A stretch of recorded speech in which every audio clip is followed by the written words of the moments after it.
sur le budget, mais je voudrais essayer peut-être de donner un sentiment après ce long débat portant à la fois sur le budget et sur les mesures que vous proposez.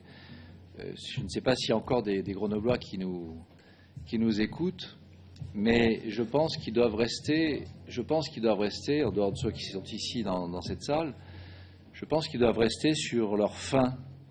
Parce que dans ce débat, ce que nous avons vu, c'est que vous vous rejetez la balle entre votre majorité d'aujourd'hui et celle d'hier sur les responsabilités, sur la situation que vous avez trouvée.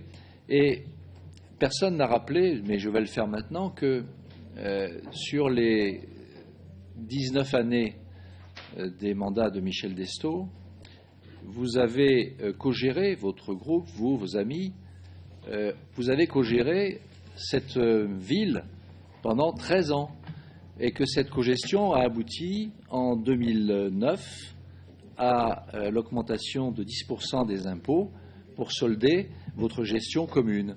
Et que c'est sur cette lancée-là, sur cette ère-là, que a continué de fonctionner le navire grenoblois. Donc voilà une vérité que je n'ai pas entendue, mais qu'il était peut-être bon de rappeler, parce que en voulant accuser vos amis d'hier, vous oubliez que vous faisiez partie de cette majorité et que vous êtes donc les co-responsables de la situation que nous avons trouvée en 2014. Autre précision qu'il faut apporter, parce qu'on entend répéter à l'envi que vous avez découvert la baisse des dotations le 14 avril 2014. Mais comment se fait-il que nous savions tous, lorsqu'on a préparé les élections municipales, que nous allions être confrontés à cette situation? Nous l'avions intégré dans notre projet. Mathieu Chamussi l'a rappelé tout à l'heure.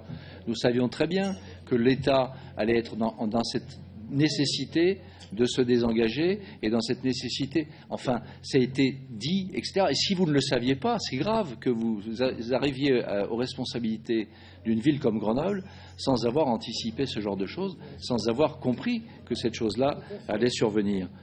Donc, c'est très gênant que vous puissiez, comme ça, vous rejeter la balle ou sur l'État ou sur les autres. Il y a une situation qui est très mauvaise, oui. Il y a une situation qui est due à une histoire grenobloise. Il y a une situation qui est due à votre gestion commune. Il y a une situation qui est due aux difficultés de l'État.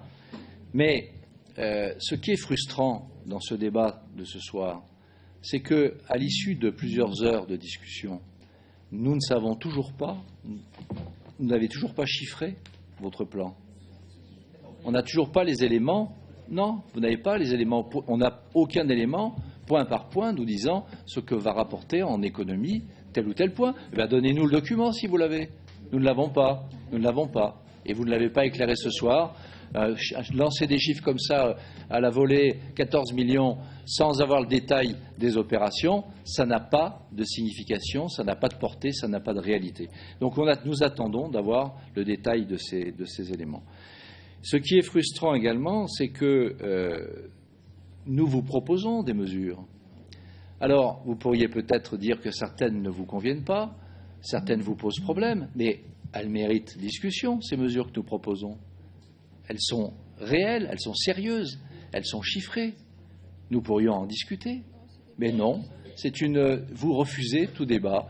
Vous avez en fait construit vos certitudes, vous avez construit votre discours, vous avez marketé votre affaire, et maintenant vous déclinez ça comme des bons élèves, comme des bons petits soldats d'une idéologie qui veut absolument mettre en place son système sans écouter un seul instant les Grenoblois que nous sommes tous, les uns et les autres, et qui avons peut-être des propositions à faire dans l'intérêt simplement de notre ville. Parce que c'est notre ville, c'est la ville que nous aimons, c'est la ville pour laquelle nous sommes engagés comme citoyens. Si nous sommes dans la vie politique, c'est parce que nous avons, quelque part, en tant que citoyens, l'envie de servir cette ville. Et donc, votre attitude de mépris est quelque chose, moi, que je trouve assez insupportable. Je pense que cette posture qui est la vôtre, de refuser tout compromis, de refuser toute discussion, la réponse qui a été faite à Paul Bron tout à l'heure, enfin, c'est scandaleux, quoi. Cette manière de mépriser les gens que vous avez. Eh bien, je crois que tout ça, voyez-vous, c'est ça que je retiens, moi, ce soir. C'est que vous êtes enfermés dans vos certitudes, vous refusez la discussion et vous voulez imposer, contre vents et marées, les idées que vous avez fomentées entre vous, sans pour autant essayer de rechercher une solution conforme à l'intérêt des Grenoblois. Je ne prendrai qu'un seul exemple. À l'instant, Mme Boileau vient de parler des difficultés d'Actis. Je regardais le rapport de gestion de COGES, et nous pouvons en parler aussi à Inovia. Beaucoup de choses sont en panne dans cette ville. COGES, les réalisations sont peut-être à 50% de la prévision qui était faite pour 2015. Bon, sagesse, pas COGES. Non, sagesse.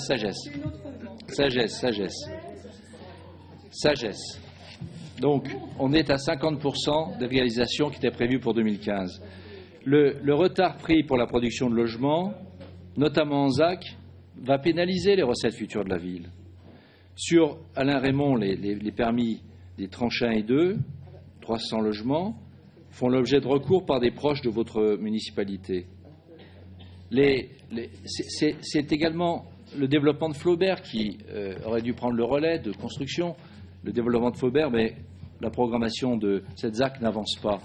Tout ça fait que les recettes futures, les rentrées futures, en termes de taxes d'habitation, en termes de rentrée fiscale, eh bien, on aimerait aussi avoir une projection. Sur quelle projection future vous calez-vous pour faire votre plan? Sur quelque chose qui va encore régresser ou sur quelque chose qui pourrait être au contraire une ville attractive, une ville dynamique, une ville qui construit, une ville qui va de l'avant? Même chose pour les entreprises. À force de leur dire qu'on ne souhaite pas se déplacer avec l'automobile dans la ville, qu'on veut faire tout pour les empêcher de circuler, qu'on est les champions des bouchons, qu'on est les champions des heures perdues dans les bouchons.